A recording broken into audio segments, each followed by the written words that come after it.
അപ്പോൾ സാറേ നമുക്കിത് എങ്ങനെ ഇതിനൊരു പരിഹാരം വരുത്താമെന്നുള്ളതാണ് നമ്മുടെ ഈ യുവാക്കളുടെ കൊഴിഞ്ഞുപോക്ക്. ഓക്കെ, യൂത്തുമായി ബന്ധപ്പെട്ട് ചിന്തിക്കുമ്പോൾ വെസ്റ്റേൺ കൺട്രീസിൽ അവർക്ക് യൂത്ത് പാസ്റ്റേഴ്സ് ഉണ്ട്. അതെ, സൺഡേ സ്കൂൾ കുട്ടികൾക്ക് വേണ്ടി കൊച്ചുകുട്ടികളുടെ പാസ്റ്റേഴ്സ് ഉണ്ടാവും. അപ്പോൾ യൂത്ത് പാസ്റ്റർ ഉണ്ടെങ്കിൽ ഇവിടെ ഇപ്പം നമ്മുടെ കേരളത്തിലെ ഒരു അവസ്ഥ എന്ന് പറഞ്ഞാൽ കേരളത്തിലൊരു മെയിൻ പാസ്റ്റർ ഉണ്ട്. മെയിൻ സബ് എല്ലാം പുള്ളി തന്നെ, അദ്ദേഹം തന്നെയാണ്. അപ്പം അദ്ദേഹം ഡീൽ ചെയ്യുന്നത്, അദ്ദേഹം ഈ കൊച്ചുകുട്ടികളെ ഡീൽ ചെയ്തിട്ട് കാര്യമില്ല, ചെറുപ്പക്കാരെ ഡീൽ ചെയ്തിട്ടും വലിയ കാര്യമില്ല. കാരണം അവരുടെ കയ്യിൽ നിന്നും വലിയ വരുമാനമൊന്നും ഇല്ല. അദ്ദേഹം ശരിക്കും പറഞ്ഞാൽ പ്രായമുള്ള ആളുകളെ പ്രൊട്ടക്ട് ചെയ്ത് കൊണ്ടുപോകാനുള്ള ഒരു സമീപന രീതിയാണ് നമ്മുടെ നാട്ടിലുള്ള പാസ്റ്റേഴ്സിനുള്ളത്. യൂത്ത് പാസ്റ്റർ ഉണ്ടെങ്കിൽ ഒരു പരിധിവരെ യൂത്തിൻ്റെ വിഷയങ്ങളെ അഡ്രസ്സ് ചെയ്യാൻ പറ്റും. അവരുടെ കാലിൽ നിന്നുകൊണ്ട് സംസാരിക്കാനായിട്ട് അദ്ദേഹത്തിന് സാധിക്കും. ഈ പരിഹാരവുമായി ബന്ധപ്പെട്ട് നമ്മൾ ചിന്തിക്കുമ്പോൾ നമ്മളെപ്പറ്റി പറയുന്നൊരു കംപ്ലൈൻറ്റ്, ഇത് എത്രത്തോളം ശരിയാണെന്ന് എനിക്കറിയില്ല. ഞാനിത് പറയുമ്പം ബന്ധക്കോസുകാരനായ നിങ്ങൾ മലന്ന് കിടന്ന് തുപ്പുന്നു എന്നൊക്കെ ആരാണ്ട് കഴിഞ്ഞ ദിവസം കമൻറ്റ് ഇട്ടിട്ടുണ്ട്. പക്ഷെ എനിക്ക് ആളുകൾ പറയുന്നൊരു കാര്യമാണ് ഞാൻ പറയുന്നത്, ബന്ധക്കോസ്തുകാരായിട്ടുള്ള ആളുകൾ. കാരണം അവർ പുറത്തുള്ള ആളുകൾ അങ്ങനെ പറയുന്നതിന് കാരണമുണ്ട്. കാരണം നമ്മളിൽ അവർക്ക് ഒത്തിരി പ്രതീക്ഷയുള്ളൊരു കമ്മ്യൂണിറ്റി ആയിരുന്നു ബന്ധക്കോസ്ത്. കള്ളം ചെയ്യാത്ത, പാപങ്ങളൊന്നും വലുതായിട്ട് ചെയ്യാത്ത, കുറ്റകൃത്യങ്ങളില്ലാത്ത, ഒരു എന്താ പറയുന്നത്, ബ്ലഡ് വേണമെങ്കിൽ കൂടെ ബന്ധക്കോസ്തുകാരുടെ ബ്ലഡിന് ഡിമാൻഡുള്ള ഒരു കാലം ഉണ്ടായിരുന്നു. കാരണം അവർ മദ്യപിക്കില്ല എന്നൊരു കാര്യമുള്ളത് കൊണ്ട് തന്നെ. പുറത്തെ ആളുകൾ പറയുന്നത് ഇവരുടെ വാക്കും പ്രവൃത്തിയും തമ്മിൽ ഒരു ബന്ധവും ഇല്ല എന്നത്. അപ്പോൾ ഒന്നാമത്തെ പരിഹാരം എന്ന് പറയുന്നത്, ഈ വിഷയവുമായിട്ട് ബന്ധപ്പെട്ട് പരിഹാരം എന്ന് പറയുന്നത്, നമ്മുടെ വാക്കും പ്രവൃത്തികളും ചേർന്ന് പോവുക. നമ്മളെ യുവതികൾ നമ്മളെ ശ്രദ്ധിക്കുമ്പോൾ, അവർ കൃത്യമായി ഒബ്സർവ് ചെയ്യുമ്പോൾ നമ്മൾ പറയുന്നതൊന്നും ചെയ്യുന്നത് വേറൊന്നുമാണ്. ഉദാഹരണം പറഞ്ഞാൽ, ഇപ്പം നേഴ്സിംഗ് പഠിക്കാൻ പോകുന്നൊരു കുട്ടി, അപ്പോൾ കുട്ടി വന്നിട്ട് നമ്മളോട് പറയുന്നു, പാസ്റ്ററെ എനിക്ക് അടുത്ത ദിവസം കോളേജിലോട്ട് പോകണം, സാമ്പത്തികമായി വലിയ പ്രശ്നമാണ്, എനിക്കത് എന്താ പറയുക, അത് അഫോർഡ് ചെയ്യാൻ പറ്റില്ല എന്ന് പറയുന്നു. അപ്പോൾ ഈ ഒട്ടുമിക്ക പാസ്റ്റേഴ്സും പറയുന്നൊരു കാര്യം, ഒട്ടുമിക്ക ആളുകൾ, എല്ലാവരും അല്ല, ഒട്ടുമിക്ക ആളുകളും പറയുന്നൊരു കാര്യം, മോളെ സാരമില്ല പ്രാർത്ഥിക്കാം, പ്രാർത്ഥിക്കാം. ഇതേ ആള് തന്നെയാണ് നല്ല ശമരിയാക്കാരനെ കുറിച്ച് എന്ത് ചെയ്തത്, പ്രസംഗിച്ചത്. ഇനി എന്തെങ്കിലും അധികം ചെലവിട്ടാൽ ഞാൻ വന്ന് തീർത്തുകൊള്ളാം, അല്ലെ? ആ വീണ് കിടക്കുന്ന മനുഷ്യന് വേണ്ടുന്ന സഹായങ്ങളൊക്കെ ചെയ്തിട്ട് ഇനിയും എന്തെങ്കിലും ചെലവിട്ടാൽ ഞാൻ വന്ന് തീർത്തുകൊള്ളാം എന്ന് പറയുന്നത്. അപ്പൊ നമ്മുടെ ആക്ഷനും നമ്മുടെ വാക്കും നമ്മുടെ പ്രവൃത്തിയും കുട്ടികൾ ശ്രദ്ധിക്കുന്നുണ്ട്. എപ്പോഴും ഈ ലീഡേഴ്സ് എപ്പോഴും ഒരു ലൈറ്റ് ആയിരിക്കണം.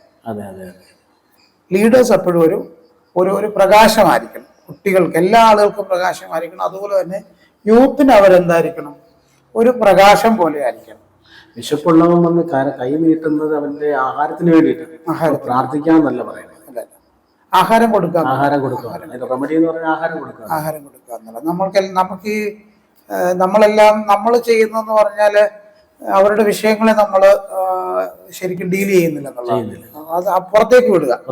അത് അവർ വിശ്വസിച്ചാൽ എവിടെയെങ്കിലും അവർക്ക് പരിഹാരം ഉണ്ടാകും നമ്മൾ പറയാണ്. നിങ്ങൾ വിശ്വസിച്ചോളൂ. പരിഹാരം ഇരിക്കുമ്പോൾ തന്നെ നമ്മൾ എൻ്റെ 500 രൂപ ഇരിക്കുമ്പോൾ ജെയിൻ സാറിന് ഒരു 200 രൂപയുടെ ആവശ്യമുണ്ട്. അത് ഇന്നത്തെ ആവശ്യം, ഇന്ന് 7 മണിക്ക് മുമ്പുള്ള ആവശ്യമാണ്. അപ്പം ഞാൻ പറയുന്നത്, നമ്മുടെ പിതാക്കന്മാർ പ്രാർത്ഥിച്ചപ്പം ദൈവം അവർക്ക് നൂലെ കെട്ടി കൊടുത്തു. ബ്രദർ പ്രാർത്ഥിച്ചാലും നൂലെ കെട്ടി തരും എന്ന് ഞാനങ്ങ് പറയുകയാണ്. ഈ നൂലെ കെട്ടി കൊടുക്കുക എന്ന് പറയുന്നത്, എൻ്റെ കയ്യിൽ ക്യാഷ് ഉണ്ട്, ആ ക്യാഷ് ഞാൻ അങ്ങോട്ട് തന്നാൽ മതി, അല്ലേ? ഒരു പരിഹാരമായിട്ട് നമുക്ക് കാണാൻ പറ്റുന്ന അതാണ്. ഈ വാക്കും പ്രവൃത്തിയും തമ്മിലുള്ള ഒരു സമ്മേളനം നമ്മളുടെ ലീഡേഴ്സിന്റെ ഭാഗത്ത് ഉണ്ടാവണം. രണ്ടാമത്തെ കാര്യം, ഈ ദൈവത്തെക്കുറിച്ചുള്ള കാഴ്ചപ്പാട്. ദൈവമാരാണ്. ബന്ധക്കോസ്തരായിട്ടുള്ള ആളുകൾ, പ്രത്യേകിച്ച് നമ്മളുടെ ഉപദേശിമാര് റെപ്രസെന്റ് ചെയ്യുന്ന ദൈവം എന്ന് പറഞ്ഞാൽ ഭയപ്പെടുത്തുന്ന, ഭീതിപ്പെടുത്തുന്ന, കൊന്നുകളയുന്ന, കീറിക്കളയുന്ന. കഴിഞ്ഞ ആഴ്ച ഒരു പാസ്റ്റർ പറഞ്ഞ്, വാരി വലിച്ച് ഭിത്തിയിലൊട്ടിക്കുന്നതാണ് ദൈവം. നീ മര്യാദയ്ക്ക് നടന്നില്ലെങ്കിൽ നിന്നെ വാരി വലിച്ച് കാലെ വാരി ഭിത്തിയിലൊട്ടിക്കുന്ന ദൈവം. ഇതൊക്കെ ആണ് സഭകളിൽ എന്ത് ചെയ്യുന്നത്, പറയുന്നത്. അപ്പോൾ ഈ നമ്മൾ ദൈവത്തെ പറ്റിയുള്ള ഒരു കാഴ്ചപ്പാട്, ബിക്കോസ് നമ്മൾ ന്യൂ ടെസ്റ്റ്മെന്റ് ബിലീവേഴ്സ് ആണ്, പുതിയ നിയമവിശ്വാസികളാണ്.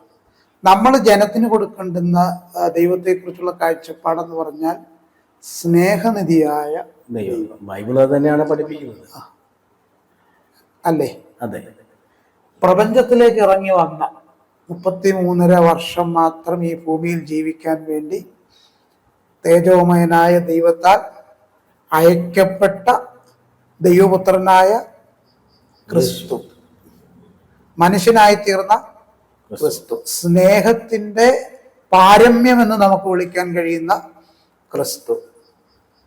ഇപ്പം ഈ വിശ്വാസികൾക്കല്ലെ കുട്ടികൾക്ക് ഈ ക്രിസ്തുവും യഹോവയും തമ്മിലുള്ള ഒരു വലിയൊരു കോൺഫ്ലിക്റ്റിനിടയിലാണ് ഈ കുട്ടികൾ നിൽക്കുന്നത്. Who is Christ and who is Yahweh. അതിന്റെ കാരണം പുതിയ നിയമം പ്രസംഗിക്കണമെങ്കിൽ മെനക്കെട്ടിരുന്ന് പഠിക്കണം. തിങ്കളാഴ്ച കല്യാണമല്ല, തിങ്കളാഴ്ച തുണിയെല്ലാം കഴുകണം, ചൊവ്വാഴ്ച കല്യാണം, ബുധനാഴ്ച കോട്ടേജ് മീറ്റിംഗ്, വ്യാഴാഴ്ച ഹൗസ് വിസിറ്റിംഗ്, വെള്ളിയാഴ്ച ഉപവാസ പ്രാർത്ഥന, ശനിയാഴ്ച സെൻട്രലിന്റെ ഏതെങ്കിലും യോഗം കാണും, സോദരി സമാജമാകാം, പാസ്റ്റേഴ്സ് മീറ്റിംഗ് ആവാം, മാസയോഗമാകാം, കോൺഫറൻസ് ആകാം.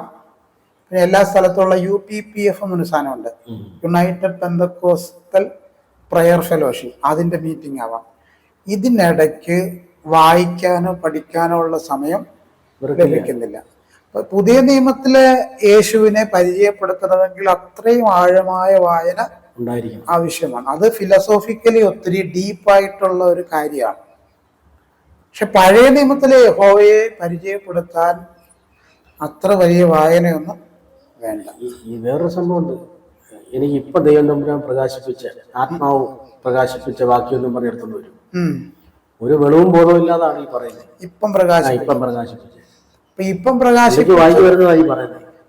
പ്രകാശിപ്പിച്ച വാക്യത്തിന്റെ ഒരു പ്രശ്നം എന്താന്ന് ചോദിച്ചാല്, ഈ പ്രകാശിപ്പിക്കുമ്പോ ദൈവം അതിന്റെ ബാക്ക്ഗ്രൗണ്ടും കൂടെ എന്ത് ചെയ്യണം, പ്രകാശിപ്പിക്കണം. അതിന്റെ ഹിസ്റ്റോറിക്കൽ സെറ്റിംഗ് പ്രകാശിപ്പിക്കണം, അതിന്റെ കൾച്ചറൽ ബാക്ക്ഗ്രൗണ്ട് എന്താണെന്ന് പറയണം. അതുപോലെ തന്നെ ആ വേദഭാഗം എന്താണ് ഉദ്ദേശിക്കുന്നത് എന്നുള്ള കൃത്യമായ ആ വേദഭാഗത്തിലൂടെ എന്ത് ആപ്ലിക്കേഷൻ ആണ് സമൂഹത്തിന് നൽകേണ്ടുന്നത് എന്ന് ദൈവം എന്ത് ചെയ്യണം, ഇത് ഒരു വാക്യം മാത്രമേ പ്രകാശിപ്പിക്കുന്നുള്ളൂ. അപ്പൊ നമ്മള് ദൈവത്തെ പറ്റി നമ്മുടെ കൊച്ചുപ്രായം മുതൽ നമുക്ക് കിട്ടുന്നൊരു കാര്യം എന്ന് പറഞ്ഞാല് ഭയപ്പെടുത്തി നമ്മളെ ദൈവത്തിൽ വിശ്വസിപ്പിക്കുന്ന ഒരു സമീപനമുണ്ട്, അല്ലെ? കൊല്ലുന്ന ദൈവം അല്ലെ? ഇതാണ് എപ്പോഴും കേൾക്കുന്നത്, ഈ ചെറുപ്പക്കാരായ കുഞ്ഞുങ്ങൾ കേൾക്കുന്നത്. കൊല്ലുന്ന ദൈവം, പ്രതികാരം ചെയ്യുന്ന ദൈവം. പ്രവാചകന്മാരൊക്കെ വന്ന് പറയുന്നത് മറുത്തു മത്സരിച്ചാൽ വാളിനിരയായി, അല്ലെ? അത് അവരുടെ ഒരു ശബ്ദത്തിലാണ് അവർ പറയുന്നത്, മറുത്തു മത്സരിച്ചാൽ വാളിനിരയായി തീരും. അപ്പൊ ഇത് ഞാനിപ്പം ചിരിച്ചുകൊണ്ടാണ് പറഞ്ഞത്, പക്ഷെ ഇവര് പറയുമ്പോൾ അത് ഭയങ്കര ഗൗരവത്തിലാണ് ഈ പറയുന്നത്. കൊച്ചു കുഞ്ഞുങ്ങളൊക്കെ ഫ്രണ്ടിൽ ഇരിപ്പുണ്ട്, കൊച്ചു കുഞ്ഞുങ്ങൾ, അല്ലെ? വലിയൊരു ക്രൈമിന്റെ കാര്യമാണ് ഇവർ പറയുന്നത്, വലിയൊരു കുറ്റകൃത്യമാണ് ഇവർ പറയുന്നത്, കൊല്ലുന്ന കാര്യമാണ് പറയുന്നത്. ഒരു കൊച്ചുകുട്ടികളെ സംബന്ധിച്ച് അവർക്ക് അത് വലിയ ബുദ്ധിമുട്ടാണ്, താങ്ങാൻ കഴിയുന്നതല്ല. പിന്നെ ഇച്ചിരൂടെ പ്രായമായാൽ നമ്മൾ പേടിപ്പിക്കുന്നത്, നീ ഇന്ന കാര്യം ചെയ്യാത്തതുകൊണ്ടാണ് നിനക്ക് വഴി തുറക്കാത്തത്, നീ ദൈവത്തോട് അടുക്കാത്തത് കൊണ്ടാണ് നിനക്ക് ആ പ്രശ്നങ്ങളെല്ലാം ഉള്ളത്, അതുകൊണ്ടാണ് ദൈവം നിനക്കൊരു തരം ശിക്ഷയാണ് തന്നിരിക്കുന്നത് എന്നൊക്കെ പറഞ്ഞ് നമ്മൾ കുറച്ചുകൂടെ ചെറുപ്പമാകുമ്പോൾ, ഈ ജോലി കുട്ടികൾ കുറച്ചുകൂടെ പ്രായമായി യുവാക്കന്മാരൊക്കെ ആകുമ്പോൾ, 20-25 ആകുമ്പോൾ, അതുമായി ആ ഒരു സമയത്ത് നമ്മൾ ഈ സംഭവമൊക്കെ എന്ത് ചെയ്യാറുണ്ട്, അവരെ പറഞ്ഞ് പേടിപ്പിക്കാറുണ്ട്. പക്ഷെ ഒരിക്കലും നമ്മൾ യുവാക്കന്മാരെ ഈ കൊല്ലുന്ന ദൈവത്തെ പറ്റിയുള്ള കാഴ്ചപ്പാട് നൽകാൻ പാടില്ല. നാളെയും അവർക്ക് ജീവിക്കണം, നാളെയും അവർക്ക് സ്വസ്ഥമായിരിക്കണം, നാളെയും അവർക്ക് സ്വാതന്ത്ര്യം എന്താണെന്ന് മനസ്സിലാക്കണം. ഈ വേറൊരു കാര്യം അതുമായിട്ട് ബന്ധപ്പെട്ട് ചിന്തിക്കുമ്പോൾ, ഈ നമ്മൾ പലപ്പോഴും ഈ പറയുന്ന കാര്യങ്ങളെല്ലാം ഒരുതരം അബ്നോർമൽ ആയിട്ടുള്ള കാര്യങ്ങൾ. 2025 നമ്മൾ ജീവിക്കുന്നത് അല്ലേ? ഈ 2025 നമ്മൾ ജീവിക്കുമ്പം ശരിക്കും നമ്മൾ പറയുന്ന കാര്യങ്ങള് എന്താ പറഞ്ഞേ, ഒരു കുറെ വർഷങ്ങൾക്ക് മുമ്പൊക്കെ ഉള്ള കാര്യങ്ങളായി പറയുന്നത്. ശിലായുഗത്തിലൊക്കെ നടക്കുന്ന കാര്യങ്ങൾ നമ്മൾ പറയുന്നു. ഇപ്പൊ ഞാൻ ചോദിക്കുന്നു, ഇലന്തൂരുണ്ടായ കൂട്ടക്കൊല, നരബലി, ഇലന്തൂർ നരബലി പോലെയുള്ള കാര്യങ്ങൾ നമുക്ക് ഈ ഇന്നത്തെ ഒരു സമൂഹത്തിൽ അതെന്തല്ല, അത് ഇന്നത്തെ സമൂഹത്തിൽ പ്രാക്ടിക്കലി അപ്ലൈ ചെയ്യാൻ പറ്റുന്ന കാര്യം അല്ല എന്ന് പറയുന്നത് പോലെ തന്നെയാണ് പഴയ നിയമം ഇന്നത്തെ ഒരു സമൂഹത്തിന് പ്രാക്ടിക്കലി അപ്ലൈ ചെയ്യാനായിട്ട് പറ്റത്തില്ല. പഴയ നിയമത്തിനകത്തെ മെസ്സേജുകൾ വളരെ ചുരുങ്ങിയ രീതിയിൽ ആളുകൾക്ക് എന്ത് ചെയ്യാം, കൈമാറാം എന്നുള്ള കാര്യമേ ഇതിനകത്ത് പറ്റുകയുള്ളൂ. യാഥാർത്ഥ്യങ്ങളെ ചെറുപ്പക്കാർക്ക് ബോധ്യപ്പെടുത്തുക, റിയാലിറ്റീസ് ഇന്നതാണെന്ന് പറഞ്ഞ് ബോധ്യപ്പെടുത്തുക. നമ്മളൊരു മായക്കാഴ്ചയുടെ പിന്നാലെ പോകുന്ന ആളുകളല്ല, നമ്മളൊരു മനോരാജ്യം കെട്ടിപ്പടുക്കുന്ന ആളുകളല്ല, നമ്മൾ വളരെ നോർമലായി നീങ്ങുന്നവരാണ്. ഈ ഭൂമിയിൽ നമ്മൾ ജീവിക്കുമ്പോൾ വളരെ ഡിസിപ്ലിൻഡ് ആയിട്ട് അല്ലെ, വളരെ അച്ചടക്കത്തോടു കൂടെ സമൂഹത്തിൽ നല്ല പൗരന്മാരായി തീരേണ്ടവരാണെന്നുള്ള ബോധ്യത്തോടു കൂടെ നമ്മൾ നമ്മുടെ കുട്ടികളെ വളർത്തുകയാണെങ്കിൽ ഒരിക്കലും അവർ നമ്മുടെ ചർച്ച വിട്ട് പോകത്തില്ല. അപ്പോൾ തന്നെ ഈ പാസ്റ്റേഴ്സ് ഒരു കാര്യം മനസ്സിലാക്കേണ്ടത്, അവർ പ്രസംഗിക്കുന്ന പല പ്രസംഗങ്ങളും അവർ വാക്യം വായിക്കുമ്പോൾ തന്നെ മുമ്പിലിരിക്കുന്ന കുഞ്ഞുങ്ങൾ ഗൂഗിൾ ചെയ്ത് നോക്കാറുണ്ട്, ഇദ്ദേഹം എന്താണ് ഈ പറയുന്നത്, ശരിയാണോ തെറ്റാണോ. പലപ്പോഴും തെറ്റായ പ്രസംഗങ്ങളാണ്, സന്ദേശങ്ങളാണ് ഈ കുഞ്ഞുങ്ങൾക്ക് നൽകുന്നത്. അപ്പൊ അവരത് ഗൂഗിൾ ചെയ്ത് നോക്കുമ്പോൾ തെറ്റാണ് ഇദ്ദേഹം പറയുന്നത് മനസ്സിലാക്കിക്കൊണ്ടാണ് മിണ്ടാതിരിക്കുന്നത്. ഇതെന്നെ സംഭവിക്കുന്നത് വെച്ച് കഴിഞ്ഞാല്, കുട്ടികൾ ചർച്ചിൽ വരുന്നത് ഈ മാതാപിതാക്കൾ പോകുന്നത് കൊണ്ട് മാത്രമാണ്. അല്ലാതെ സ്വയമേ ഇൻട്രസ്റ്റഡ് കുട്ടികൾ ചർച്ചിലേക്ക് പോകുന്നില്ല. ഈ അവർക്ക് അവരുടെ ഉള്ളിലൊരു താല്പര്യം ഉണ്ടാകുന്നില്ല. അവരുടെ ഉള്ളിൽ ചർച്ചകളിലേക്ക് പോകാൻ താല്പര്യം ഉണ്ടാകുന്നത് ചർച്ച അവർക്ക് അട്രാക്റ്റീവായിട്ട് തോന്നുമ്പോഴാണ്. അവരുമായി ബന്ധപ്പെട്ടുള്ള ഒരു കാര്യവും ചർച്ച ചെയ്യാത്തൊരിടത്ത് അവരെങ്ങനെ നിൽക്കും. ഉദാഹരണമായിട്ട് പറഞ്ഞാൽ, ഇപ്പൊ നമ്മൾ 4 ഫാമിലീസ് ഒരുമിച്ച് കൂടുന്നു, നമ്മൾ ഭയങ്കര കാര്യങ്ങളൊക്കെ പറയുന്നുണ്ട്. നമ്മൾ ജോലിക്ക് പോയതും അവിടെ പോയതും ഇവിടെ പോയതും വലിയ വീരവാദമൊക്കെ മുഴക്കാറുണ്ട്. പക്ഷെ നമ്മളൊരു 5 മിനിറ്റ് കഴിയുമ്പോൾ ശ്രദ്ധിച്ചേ, നമ്മുടെ കൂടെ വന്ന കുട്ടികളെല്ലാം ഒരു സൈഡിലോട്ട് മാറി അവർ സാറ്റ് കളിക്കുകയോ അല്ലെ അവരുമായിട്ട് ബന്ധപ്പെട്ടുള്ള കാര്യങ്ങളിലേക്ക് അവർ മുഴുകി തീരുകയോ, അവരുടേതായ ഒരു ലോകത്തില് അവരുടെ ലോകം അവർ ഉണ്ടാക്കും. ആ നിമിഷ നേരം കൊണ്ട് 3, 4, 5 മിനിറ്റിനകം കൊണ്ട് അവരവരുടെ ഒരു ലോകം ഉണ്ടാക്കും. അതിലൊരു കുഞ്ഞ് മാറി നിൽക്കുകയാണെങ്കിൽ അതിലൊരുത്തം വന്നല്ലേ ഒരു പെൺകുട്ടി വന്ന് അതിനെയും കൂടെ എടുത്തോണ്ട് തീ പോയി അവരുടെ ഭാഗമാക്കി മാറ്റും. So what is the space of children in the church?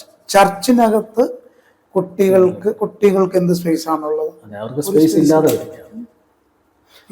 അതുകൊണ്ടായിരിക്കാം ഒരുപക്ഷെ അവര് ഈ ചർച്ച വിട്ടു പോകാൻ തന്നെ പ്രേരകമായി തീരുന്നത്. ഒരു കുട്ടിക്ക് ചിരിക്കാൻ പറ്റുന്നില്ല, അല്ലെ ഒരു കുട്ടിക്ക് ഒന്ന് കരയാൻ പറ്റുന്നില്ല, ഒരു കുട്ടിക്ക് കൊച്ചുകുട്ടികളായിരിക്കും ഓടി നടക്കാൻ പറ്റത്തില്ല. മെന്റലി അവർ അനുഭവിക്കുന്ന കാര്യങ്ങൾ പോലും ചർച്ചിൽ പാസ്റ്റേഴ്സിനോട് പങ്കുവെക്കാൻ പോലും പറ്റുന്നില്ല. അപ്പോൾ പാസ്റ്റർ പറയുന്നത് ഡിസ്ട്രാക്ഷനാണ്. എൻ്റെ സന്ദേശത്തിന് നിങ്ങൾ ഡിസ്ട്രാക്ഷൻ ഉണ്ടാക്കുന്നു. എൻ്റെ ചാല് പോയെന്നാ ഒരു പാസ്റ്റർ പറഞ്ഞു. ചാല് പോയി പ്രസംഗിച്ചു വരുമ്പോൾ ഒരു ചാലുണ്ടല്ലോ, ആ ചാല് പോയെന്നാ പറഞ്ഞു.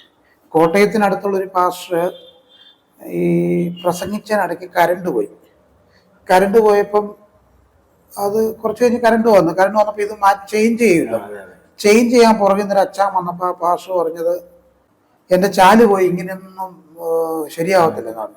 ഫ്രണ്ടിലുള്ളതെല്ലാം മാറ്റണമെന്ന് പാസ്റ്റർ പറഞ്ഞു. ഫ്രണ്ടിലുള്ള സ്വിച്ച് എല്ലാം പുറകോട്ട് മാറ്റണമെന്ന് പറഞ്ഞു. അപ്പൊ പുറകിൽ അച്ഛൻ പറഞ്ഞത്, ഫ്രണ്ടിലുള്ള സ്വിച്ച് എല്ലാം പുറകോട്ട് മാറ്റണമെങ്കിൽ ഈ ചർച്ച ഒന്നും കൂടെ പൊളിച്ചെന്ത് ചെയ്യണം, പണിഞ്ഞാലേ പറ്റത്തുള്ളൂ. അപ്പൊ ഈ യുക്തിരഹിതമായ കാര്യങ്ങളാണ് ഇവര് അവതരിപ്പിക്കുന്നത്. ഈ ആത്മാവിലെല്ലാം ചെയ്യണമെന്ന് പറയുകയും ആത്മാവിൽ ചെയ്യുക എന്ന് പറയും. അതെന്താ നമുക്കിതുവരെ മനസ്സിലായിട്ടില്ല. ആത്മാവിൽ നമ്മൾ ചെയ്യുമ്പോൾ യുക്തിപരമായിട്ടാണ് ചെയ്യുന്നത്, അല്ലെ? ഉദാഹരണം പറഞ്ഞാല്, നമുക്ക് ഇന്ന സ്ഥലത്ത് സുവിശേഷം അറിയിക്കാൻ പോകണം. നമ്മൾ ആത്മാവിലാണ് പോകുന്നതെന്നാണ് പറയുന്നത്. അപ്പൊ നമുക്ക് ചൊവ്വാഴ്ച പോകാം സുവിശേഷം അറിയിക്കാം, അല്ലെ ബുധനാഴ്ച പോകാം. അപ്പൊ നമ്മള് സുവിശേഷം അറിയിക്കാൻ പോകുന്ന ആളുകൾ ചിന്തിക്കും അവിടെ ആരൊക്കെയാണുള്ളത്, അവിടുത്തെ പോപ്പുലേഷനിൽ ആരൊക്കെയാണുള്ളത്. കാത്തലിക്സ് ഉണ്ടാവും, ഹിന്ദുസ് ഉണ്ടാവും, വ്യത്യസ്ത മതത്തിലുള്ള ആളുകൾ ഉണ്ടാവും. അവരെ എങ്ങനെ നമ്മൾ അപ്രോച്ച് ചെയ്യണമെന്ന് എന്ത് ചെയ്യും, ചിന്തിച്ചിട്ടാണ് നമ്മൾ പോകുന്നത്. അപ്പൊ നമ്മൾ ഈ ആത്മാവിൽ തന്നെയല്ലേ പോയത്. നമ്മൾ ചിന്തിച്ച് തന്നെയാണ് എല്ലാ കാര്യങ്ങളും ചെയ്യുന്നത്. എന്നിട്ട് നമ്മൾ പറയുന്നത് എന്താണ്, ആത്മാവിലാണ് എല്ലാം ചെയ്യുന്നത്. ഈ കുട്ടികളുടെ കാര്യത്തിന് നമ്മൾ ചെയ്യേണ്ടത് ചിന്തിച്ച് കാര്യങ്ങൾ ചെയ്യണം. അവരെ വളരെ സേഫ് ആയിട്ട് നമ്മൾ മുന്നോട്ട് കൊണ്ടുപോകണം. നമ്മുടെ സഭകളിലെ ശുശ്രൂഷകൾ അവരെ കൂടുതൽ ഉൾപ്പെടുത്തണം. സാക്ഷിയൊക്കെ പറഞ്ഞതിന് ശേഷം മുതിർന്നൊരു പെൺകുട്ടിക്കും മുതിർന്നൊരു ആൺകുട്ടിക്കും ഒരു 5 മിനിറ്റ് സംസാരിക്കാനുള്ള വേദി നമ്മൾ ഉണ്ടാക്കി കൊടുക്കണം. ആ കുട്ടികൾ ഒരു പ്രായമായി കഴിയുമ്പോൾ അതിന്റെ തൊട്ട് താഴെയുള്ള കുട്ടികൾക്ക് അവസരങ്ങൾ കൊടുക്കണം. ഒന്നിൽ കൂടുതൽ കുട്ടികളുണ്ടെങ്കിൽ സൺഡേസിൽ മാറി അവർക്ക് അവസരങ്ങൾ കൊടുക്കണം. ഗാന ശുശ്രൂഷകളിൽ അവരെ മുൻവേദിയിലേക്ക് കൊണ്ടുവരണം. സ്ത്രീകളെ സംബന്ധിച്ച്, പെൺകുട്ടികളെ സംബന്ധിച്ച് അവരെ ഒരിക്കലും പ്ലാറ്റ്ഫോമിലേക്ക് എന്ത് ചെയ്യത്തില്ല, കൊണ്ടുവരുന്നില്ല, കയറ്റുന്നില്ല. പ്ലാറ്റ്ഫോം എന്ന് പറയുന്നത് സ്ത്രീകൾക്ക് നിഷിദ്ധമാണ്. അപ്പൊ ഈ സ്ത്രീകൾക്ക് നിഷിദ്ധം എന്നുള്ളത് ഈ ചെറുപ്രായത്തിൽ പെൺകുട്ടികൾ മനസ്സിലാക്കുകയാണ്. പ്ലാറ്റ്ഫോം ഈസ് നോട്ട് അവേഴ്സ്, അല്ലെ? So we have to follow the rules of എന്താ പറയുന്നത്, പാട്രിയാർക്കൽ സൊസൈറ്റി. ഒരു പാട്രിയാർക്കിയാണ് ഇവിടെ നടക്കുന്നത്. അതായത് പുരുഷ മേധാവിത്വമാണ് നടക്കുന്നത്. പുരുഷ മേധാവിത്വത്തിന്റെ ചില നിയമങ്ങളുണ്ട്, അത് ചർച്ചിൽ കൃത്യമായിട്ട് നടക്കുന്നുണ്ട്. നമ്മളും അതിന്റെ ഭാഗമാണ്. ഇവിടെ നമ്മൾ പ്രധാനമായിട്ട് ചെയ്യുന്നത് ജെൻഡർ ബയാസ് എടുത്തു കളയണം. ജെൻഡർ ഈക്വാലിറ്റി മെയിൻറ്റെയിൻ ചെയ്യണം. സ്ത്രീ പുരുഷ സമത്വം നമ്മുടെ സഭകൾക്കകത്ത് മെയിൻറ്റെയിൻ ചെയ്യണം. സ്ത്രീയെന്നോ പുരുഷനെന്നോ വ്യത്യാസമില്ലാതെ രണ്ടു കൂട്ടം ആളുകളെയും ഒരേപോലെ കൊണ്ടുപോകുന്ന ഒരു നിലവാരത്തിലേക്ക് നമ്മുടെ ചർച്ചകൾ വളരണം. തന്നെയുമല്ല, അപ്പോസ്തലനായ പൗലോസ് അന്ന് പറഞ്ഞ സാഹചര്യങ്ങളിൽ നിന്ന് ഇന്ന് സാഹചര്യങ്ങൾ ഒത്തിരി മാറിയിട്ടുണ്ട്. സ്ത്രീ പുരുഷന്റെ തല, ക്രിസ്തു സഭയുടെ തലയായിരിക്കുന്നത് പോലെ പുരുഷൻ സ്ത്രീയുടെ തല. അപ്പം സ്ത്രീ എപ്പോഴും സബ്മിസീവായി ഇരിക്കണമെന്നൊരു കാര്യമുണ്ട്. സ്ത്രീ സബ്മിസീവായി ഇരിക്കുന്നതിനോട് നമ്മൾ എതിര് പറയുന്നില്ല. പക്ഷെങ്കിൽ ഇപ്പം നിലവിൽ സബ്മിസീവായിട്ട് നമുക്ക് സ്ത്രീകളെ എന്ത് ചെയ്യത്തില്ല, സ്ത്രീകളെ ലഭിക്കില്ല. കാരണം അവര് ഒരു ജെൻഡർ ബയാസ് ഇല്ലാത്തൊരു സമൂഹത്തിലാണ് ജീവിക്കുന്നത്, അല്ല, ഈക്വാളിറ്റി ഉള്ള ഒരു സമൂഹത്തിലാണ് അവര് ജീവിക്കുന്നത്. There is no gender discrimination or gender distinctions. മെയിലെന്നോ ഫീമെയിലോ എന്നുള്ള വേർതിരിവില്ലാത്തൊരു സമൂഹത്തിൽ നമ്മൾ ജീവിക്കുമ്പോൾ എങ്ങനെയാണ് ഈ പൊളൈൻ തോട്ട്, പൗലോസിന്റെ ഈ തോട്ട് എങ്ങനെ നമുക്ക് എത്ര നാളിത് മുൻപോട്ട് കൊണ്ടുപോകാൻ പറ്റുമെന്നൊരു ചോദ്യം ഉണ്ട്. അപ്പൊ ഇത് നമ്മൾ ഈ ഒരു യുവാക്കൾ ചർച്ചിൽ നിന്ന് പുറത്തു പോകുന്നതുമായി ബന്ധപ്പെട്ടുള്ള ഒരു കാര്യമാണെങ്കിലും ഇതൊരു പ്രധാന കാര്യമാണ്. അപ്പൊ നമ്മുടെ ഇടയിൽ ഒരു സ്ത്രീ ലീഡർ, ഒരു സ്ത്രീകളുടെ ഇടയിൽ നിന്നൊരു ലീഡർ വരിക എന്ന് പറയുന്നത് വലിയ ബുദ്ധിമുട്ടാണ്. കാരണം ഞാൻ നേരത്തെ പറഞ്ഞതുപോലെ ദൈവശാസ്ത്രപരമായി തന്നെ സ്ത്രീകളെ ഒരു വശത്തേക്കാക്കി ചങ്ങലയിട്ട് പൂട്ടി ബന്ധിച്ചിരിക്കുക. നമ്മളെ ഒരു വാക്യം തന്നെ പറയുന്നുണ്ടല്ലോ, നമ്മൾ ജീവന്റെ കൃപയ്ക്ക് കൂട്ടവകാശി. അത് ഒരുതരം ഔദാര്യം പോലെ. അങ്ങനെയല്ല, ആ ഒരു രീതിയിലല്ല നമ്മൾ ശരിക്കും അതിനെ ഒരു റീഇന്റർപ്രറ്റ് ചെയ്യേണ്ട ഒരു കാലം കഴിഞ്ഞു. കാരണം കൃപയ്ക്ക് കൂട്ടവകാശികൾ എന്ന രീതിയിലല്ല അതിനെ നമ്മൾ റീഇന്റർപ്രറ്റ് ചെയ്യേണ്ടത്. ആത്മാവുള്ളത് കൊണ്ട് ആ ആത്മാവിന് വിമോചനം വീണ്ടെടുപ്പുണ്ട് എന്ന രീതിയിൽ, പുരുഷനുള്ള അതേ ആത്മാവ് തന്നെയാണ് സ്ത്രീക്കുള്ളത് എന്ന രീതിയിലാണ് നമ്മൾ അതിനെക്കുറിച്ച് ചിന്തിക്കേണ്ടത്. ഇതിനകത്തൊരു കാര്യം ഇവർ പറയുന്നത്, church is only four spiritual activities. സഭ എന്ന് പറഞ്ഞ ആത്മീയ കാര്യങ്ങൾക്ക് വേണ്ടി മാത്രമുള്ള ഒരിടം ആണ്. ആ ഒരു അനുഭവം മാറണം. അപ്പൊ ഇതിനകത്ത് സഭയ്ക്കകത്ത് നമുക്ക് കരിയർ ഗൈഡൻസിന്റെ ക്ലാസ്സുകൾ അറേഞ്ച് ചെയ്യാം. ഒന്ന്. രണ്ടാമത് സ്പോക്കൺ ഇംഗ്ലീഷ്, കമ്മ്യൂണിക്കേറ്റീവ് ഇംഗ്ലീഷിന്റെ ക്ലാസ്സുകൾ അറേഞ്ച് ചെയ്യാം. മൂന്നാമതായത് സയൻസ് റിലേറ്റഡ്, മാത്തമാറ്റിക്സ് റിലേറ്റഡ് ആയിട്ടുള്ള കോച്ചിങ്ങുകൾ നമുക്ക് കുട്ടികൾക്ക് കൊടുക്കാനായിട്ട് പറ്റും. അപ്പൊ അങ്ങനെയുള്ള കോച്ചിങ്ങിന് വേണ്ടി നമ്മൾ ഈ യുവജന സംഘടനയിലെ പ്രഗത്ഭരായിട്ടുള്ള ആളുകളുണ്ട്. അവര് പിന്നെ ഒരു സർവീസ് പോലെ ചെയ്യാൻ തയ്യാറായിട്ടുള്ള ചെറിയൊരു വണ്ടിക്കൂലിയോ കൊടുത്തു കഴിഞ്ഞാൽ അവർ വന്നത് ചെയ്തിട്ട് പോകും. അതിന്റെ ഗുണം എന്താണെന്ന് ചോദിച്ചു കഴിഞ്ഞാൽ ഇംഗ്ലീഷ് അറിയാത്ത കുട്ടികൾ ഇംഗ്ലീഷ് പഠിക്കുന്നു. മാത്സ് വലിയ വശമില്ലാത്ത കുട്ടിക്ക് ആ മാത്സിന്റെ ബേസിക് കിട്ടുന്നു. കമ്പ്യൂട്ടർ ഒരു 5 കമ്പ്യൂട്ടർ മേടിച്ച് ഒരു 4-5 കമ്പ്യൂട്ടർ നമ്മുടെ ചർച്ചിലെ ഒരു പ്രത്യേക മുറിയിൽ അല്ലെങ്കിൽ ലൈബ്രറി പോലൊരു മുറി സെറ്റ് ചെയ്തിട്ട് അവിടെ ഒരു 5 കമ്പ്യൂട്ടർ മേടിച്ച് വെച്ചാൽ എന്താ കുഴപ്പം? സാർ ഈ പറഞ്ഞ പോലെ ലൈബ്രറി തന്നെ ഒരു ഇമ്പോർട്ടന്റ് കാര്യമാണ്. ലൈബ്രറി ഇമ്പോർട്ടന്റ് ആണ്. പക്ഷെ ലൈബ്രറിയിൽ വെക്കുന്ന പുസ്തകങ്ങളും അതുപോലെ ഇമ്പോർട്ടന്റ് ആണ്. ലൈബ്രറി നമ്മൾ പിന്നെ ഉണ്ടാക്കിയിട്ട് പാളം തെറ്റിയ തീവണ്ടിയുടെ 50 കോപ്പി എടുത്തു വെക്കാനാണെങ്കിൽ ആ ലൈബ്രറി കൊണ്ട് യാതൊരു അർത്ഥവും ഇല്ല. ഇംഗ്ലീഷ് പുസ്തകങ്ങൾ, ഇംഗ്ലീഷ് നോവലുകൾ, ഫിക്ഷൻസും നോൺ ഫിക്ഷനും ഓട്ടോബയോഗ്രഫിയും അതുപോലെ തന്നെ മോട്ടിവേഷണൽ സ്റ്റോറീസ് ഉള്ള ഒത്തിരി പുസ്തകങ്ങളൊക്കെ എന്ത് ചെയ്യാം, വർത്ത് റീഡിങ് ആയിട്ടുള്ള 100 കണക്കിന് പുസ്തകങ്ങളുണ്ട്. അത് നമുക്കവിടെ സെറ്റ് ചെയ്യാനായിട്ട് പറ്റും. സഭയുമായിട്ട് ബന്ധപ്പെട്ട് യൂത്ത് റെപ്രസെൻറ്റേഷൻ വളരെ ആവശ്യമാണ്. അപ്പം ഈ യൂത്തന്മാരെ കളിപ്പിക്കാൻ വേണ്ടിയാണ് ഒരു പരിധി വരെ ഇവരെ ഒരു പ്രത്യേക വിങ് ഉണ്ടാക്കി അതിനകത്ത് എന്ത് ചെയ്യുക, തളച്ചിടുക. അപ്പൊ ഈ പ്രത്യേക ഒരു വിങ് ഉണ്ടാക്കിയിട്ട് ചാവി ഈ പാസ്റ്റർമാരുടെ കയ്യിൽ തന്നെയാണ്, അല്ലെങ്കിൽ ഈ വലിയ നേതാക്കന്മാരുടെ കയ്യിലാണ് ഇതിന്റെ ചാവി ഇരിക്കുന്നത്, അല്ലേ? അപ്പം ഇതിൽ ഒരു ഇപ്പം PYPA, അതുപോലെ തന്നെ CEM, YP, ഇത്തരം ഓർഗനൈസേഷൻസിലേക്ക് ഈ കുട്ടികളെ എന്ത് ചെയ്യുക, ലിമിറ്റ് ചെയ്ത് അവരെ അവിടെ തളച്ചിടുകയാണ്. അതിനകത്തുനിന്ന് ഒരിക്കലും ഇവർ പുറത്തു വരാനായിട്ട് പാടില്ല. ഒന്നത്. രണ്ടാമത്തെ കാര്യം എന്താണെന്ന് ചോദിച്ചു കഴിഞ്ഞാൽ നമ്മൾ മത്സരങ്ങൾ നടത്താറുണ്ട്. സ്റ്റേറ്റ് ലെവൽ, ജില്ലാതല മത്സരം, സ്റ്റേറ്റ് ലെവൽ മത്സരങ്ങളൊക്കെ നടത്താറുണ്ട്. അപ്പോൾ ഇത് നമ്മൾ സെക്കുലർ മത്സരമാണെങ്കിലും നമ്മുടെ മത്സരങ്ങൾ എടുത്താലും നമ്മുടെ മത്സരങ്ങളിൽ നന്നായിട്ട് പ്രസംഗിക്കുന്ന കുട്ടികളുണ്ട്.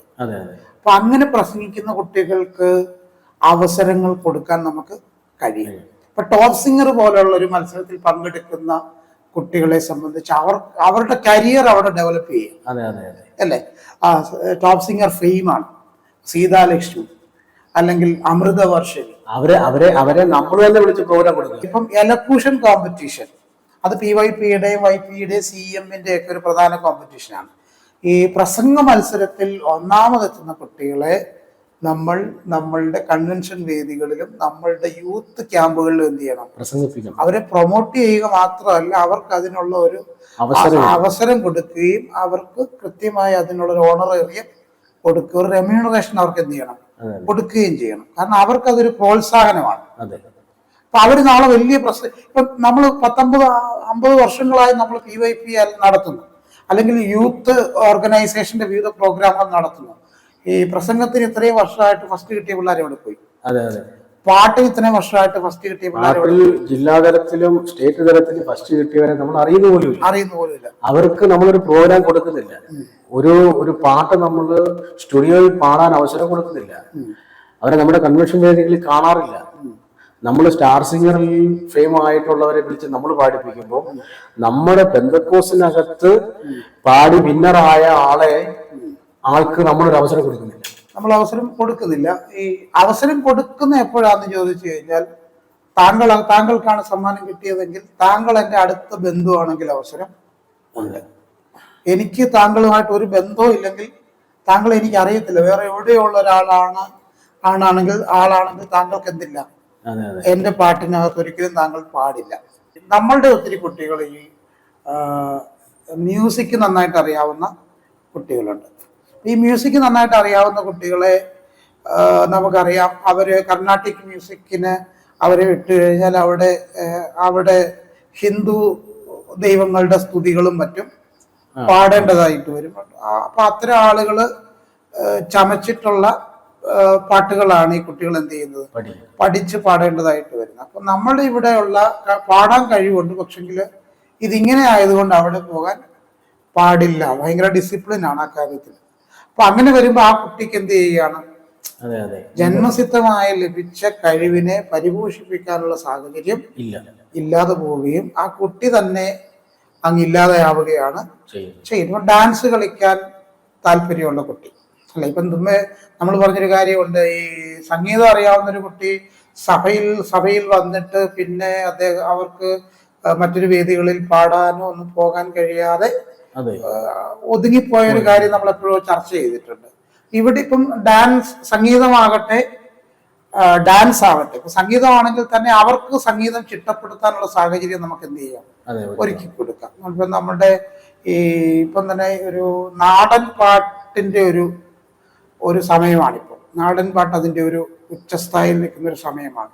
പഴയ സ്റ്റീരിയോടിപ്പിക്കലായിട്ടുള്ള പാട്ടുകളോടൊന്നും ആളുകൾക്ക് താല്പര്യമില്ല. സിനിമകളോടും അങ്ങനെ സ്റ്റീരിയോടിപ്പിക്കൽ സിനിമകളൊന്നും ആളുകൾക്ക് താല്പര്യമില്ല. മറിച്ച് ഇപ്പം പാട്ടുകളാണെങ്കിൽ തന്നെ ഈ നാടൻ പാട്ടുകളാണ് ഇപ്പോൾ കൂടുതൽ ആളുകൾക്ക് ഇഷ്ടം. കൂടുതൽ അതിനെ ആളുകൾ എംബ്രേസ് ചെയ്യുന്നു.